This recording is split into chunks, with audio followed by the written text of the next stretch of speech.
Si vous avez atterri ici, c'est que vous êtes intéressé de près ou de loin par les métiers du test. Peut-être que vous travaillez dans la tech, peut-être que vous pensez à vous reconvertir ou peut-être que vous êtes simplement intrigué par un métier qui est peu connu du grand public mais qui devient de plus en plus incontournable. Au sein de la tech même, on entend beaucoup de choses sur le métier d'analyste qualité. Mais quelle est la réalité de ce métier ? Les testeurs sont-ils les ennemis ou les alliés des développeurs ? Est-ce que c'est réellement un métier qui ne discrimine pas ? Combien ça gagne ? Quelles sont les possibilités d'évolution ? Dans Calisti, je tenterai de vulgariser toutes les questions liées au métier d'analyste qualité et tout ça avec des invités incroyables. Je m'appelle Nankeda, actuellement test lead dans une entreprise du service numérique et je vous souhaite une excellente écoute.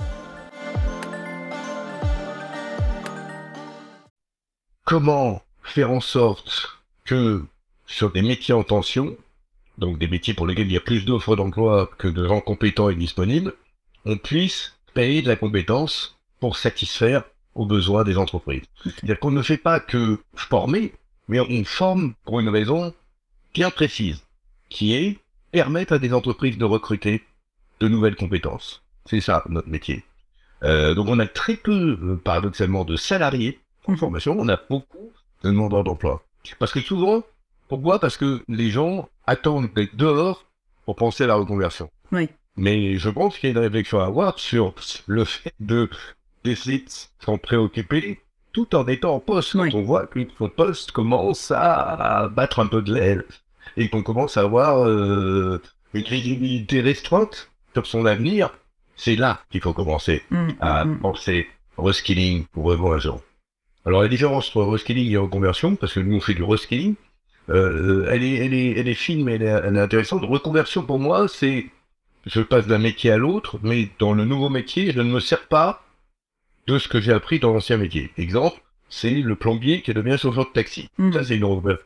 C'est-à-dire qu'en tant que chauffeur de taxi, il n'a pas besoin de ses compétences de plombier. Ouais. Nous on fait du reskilling, c'est-à-dire que on forme des gens pour accéder à un nouveau métier, mais on se sert quand même des compétences qu'ils avaient avant. C'est-à-dire que toi, par exemple, tu es devenu responsable test ou qualification logicielle, mais on s'est servi quand même de ton background métier qu'il y avait avant. On t'a juste appris un nouveau métier, mais en te servant des compétences antérieures. Donc c'est ça qu'on appelle le reskilling, c'est-à-dire remise en compétences, mais sans en se servant quand même de ton parcours et de tout ce que tu avais fait avant. Oui. Et c'est ça qu'on essaie de faire. Bon. Voilà. Alors, parmi les gens qui nous écoutent, justement, peut-être qu'il y en a, parmi eux, parmi elles, qui ont envie de se reconvertir vers le métier d'analyste qualité, vu que c'est dont il s'agit aujourd'hui. Ils entendent parler de Fitech. Quel va être le processus pour pouvoir être formé chez Fitech ? Alors, la première condition, c'est d'être volontaire. Ouais. On n'a jamais forcé quelqu'un qui fait, c'est d'être volontaire. On a un métier, on essaye de le décrire, en tout cas, on sait qu'il est pénurique, on sait qu'on a besoin de monde dessus, et notre message, d'ailleurs, si on a appelé notre société devenez.fr, c'est pas pour rien, le mot est bien choisi. Le mot, en tout cas, veut dire ce qu'il veut dire, c'est devenez. Est-ce que vous avez envie de devenir quelque chose, professionnellement parlant? Là, c'est la première étape, être volontaire. Donc, porter sa candidature. Je veux devenir consultant, analyse qualité. De là, on va faire une première sélection. Alors, c'est pas une sélection recrutement, c'est une sélection sur profil, c'est juste de vérifier que la personne a bien les bons prérequis pour faire ce job. Si on parle d'analyse qualité, les prérequis sont très simples. C'est de savoir parler, d'écrire en français, avoir une culture et un sens de la rigueur et de l'organisation, parce que c'est un métier qui demande énormément de rigueur et d'organisation.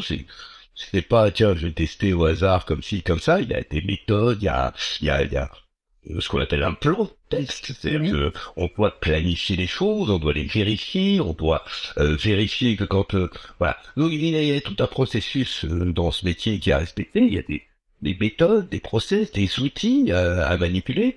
Voilà, il faut juste qu'on s'assure que la personne puisse suivre la formation. C'est-à-dire que ne rentre pas en formation au bout d'une semaine, dire attends, je comprends rien, donc on vérifie juste ça. Ensuite, il faut convaincre un recruteur, donc un acteur de ce métier, que moyennant une formation, on va être pertinent. Notre candidature va être pertinente. Et là, donc, on organise des job dating pour présenter des candidats à des recruteurs, donc qui se trouvent, pour que le recruteur puisse se dire, oui, cette personne, moyennant la formation de FIDEC dont je connais parfaitement le contenu, bien sûr, cette personne, on peut en faire une analyse qualité, de qualité, justement, et je peux l'embaucher derrière. Et une fois qu'ils se sont trouvés, là, il intègre un cursus de 3 mois de formation, où on va retrouver ces 3 briques, process et méthodes, technologie, comportement, et au travers de ces 3 briques de formation, on va rendre les gens opérationnels sur ce métier. De façon à ce que quand ils intègrent l'entreprise, ils sont comme n'importe quel salarié, ils savent faire le job, et ils peuvent directement être envoyés en mission. Donc c'est ce qui arrive à 99% aux stagiaires, dès qu'ils sortent de formation, ils sont directement intégrés sur des missions d'analyse et ils font leur nouveau directement. Et c'est leur vie qui change.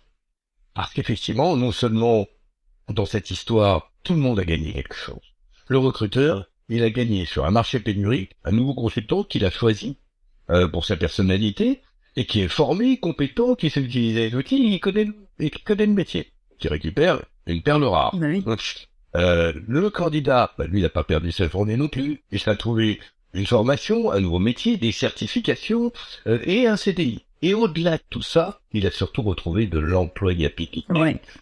Employabilité, ça veut dire que cette personne, normalement, ne cherchera plus le travail. C'est le travail qui va venir le chercher, et ça peut être beaucoup de temps. Voilà. Pôle emploi, qui est notre partenaire pour justement prêcher la bonne parole auprès de ses candidats, Pôle emploi se débarrasse d'un chômeur, et il est très content aussi, parce que le métier de Pôle emploi, c'est de ne plus voir les gens. C'est pas de les garder longtemps, c'est de plus les voir. Donc Pôle emploi est content, et nous on fait notre métier de formateur, et on est content aussi de le faire. Donc tout le monde gagne. Vous voyez, il n'y a pas de quelqu'un qui a utilisé l'autre pour faire quelque chose. Non, tout le monde a gagné.